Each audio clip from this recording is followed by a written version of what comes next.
Liesel de Lange, ons nuuspersoon van die week. Lekker met jou te gesels. Baie dankie, Dop.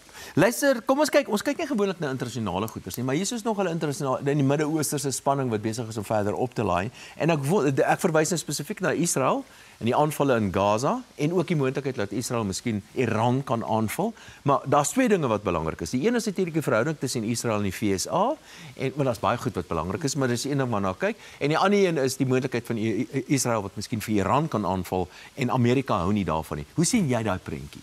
Wel kyk David, dit is eintlik baie nou verwant, né? Want die Amerikaners is besig om met Iran te onderhandel juis rondom hulle kernprogramme en om dit jy weet te probeer ontlont of te probeer beveilig om seker te maak dat hulle nie besig is om kernwapens te maak nie. So hulle verkies om Iran eerder nou om die onderhandelingstafel te hê, terwyl Israel is ontevrede uiteraard ook. Daar was weer aanvalle van die Houthi se kant af wat ondersteuning kry van Iran af. So, maar die Israelies is nou, daar's sterk sprake die afgelope paar dae dat hulle van plan is om Iran se kernfasiliteite aan te val sonder Amerika se hulp en samewerking. Nou natuurlik plaaslike nuus. Ons het nou hierdie wat gaan mens nou noem? Gebeurtenis, sirkus, konfrontasie. Die naderdraai van die Withuis. Die Withuis ding gesien wat so 'n week of wat terug. En nou kan ons kyk wat nou uiteindelike gevolge daarvan is. As ek nou kyk 'n paar opmerkings wat gemaak is, soos byvoorbeeld hierdie Kiel de Boer ding. Lyk my die president wil nie 'n sterk standpunt daarteen inneem nie. En dan hierdie onteieningswetgewing, lyk my hulle gaan karring nou maar aan op die gewone ou trant dat die onteiening gaan voortgaan, maar as daar een verandering en dit het met Starlink te doen. Maar kom ons kyk 'n bietjie eers na die Kiel de Boer en die onteieningsding. Ja, natuurlik Julius Malema was op die verhoog. Ek dink is in die Vrystaat 'n paar dae na die tyd wat hy die eerste keer toe hy eintlik vir Trump bedank dat hy vir hom 'n bietjie stemwerwerry gedoen het, want hy sê kyk hoe belangrik is ons party, ons is tot in die Withuis. Maar weer eens die president het toe later 'n paar dae later weer gesê dat dit is nie onwettig nie en dit weer verdedig as 'n struggle lied waar hulle bietjie sterker uitgekom het in die Withuis. So dit lyk asof ons mooi broodjies gebak het in die Withuis oor sekere goed en dan nou weer hakke inslaan terug op eie bodem. Ja, en onteiening.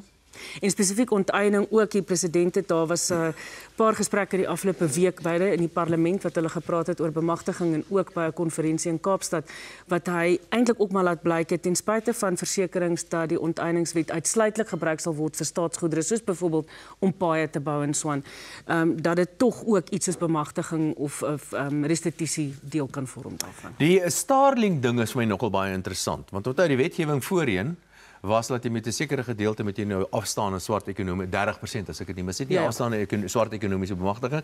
Toe sê Elon Musk, daar's nie 'n manier dat ek 30% van my besigheid gaan weggee nie. En nou maak hulle spesifiek vir Elon Musk eintlik hierso die geleentheid of skep die geleentheid vir hom om wel te kom belê in Suid-Afrika. Kyk, minister Malatsi ontken dit ten sterkste. Ag, dis swak man. Maar almal Vrydag, dis nou basies verlede Vrydag 2 dae na die Withuis situasie, is daar nuwe regulasies of voorgestelde regulasies in die Staatskoerant gepubliseer wat voorsiening sou maak dat eerder as 30% eienaarskap dat daar ander maniere van breë bemagtiging kan inkom. Nou dis nie buitengewoon nie, daar's baie multinasjonale ondernemings, soos die motorbedryf en so aan wat dit reeds so doen. Maar daar's baie klagtes. Kuselo Dika, byvoorbeeld die voorsitter van die parlementêre komitee het maandag gesê, ons kan nie agteroor buig om iemand soos Elon Musk ter wille te wees. Dit lyk, want ek meen die tydsberekening is maar vreemd, né? Dis geen vreemd nie. Dis baie duidelik dat dit nie gebuig word voor Elon Musk en Donald Trump. Dankie dat jy weer 'n keer by ons het raai kom maak het. Dankie, Dawie. Ons moet heeltemal van hierdie BE twak ontslaa raak.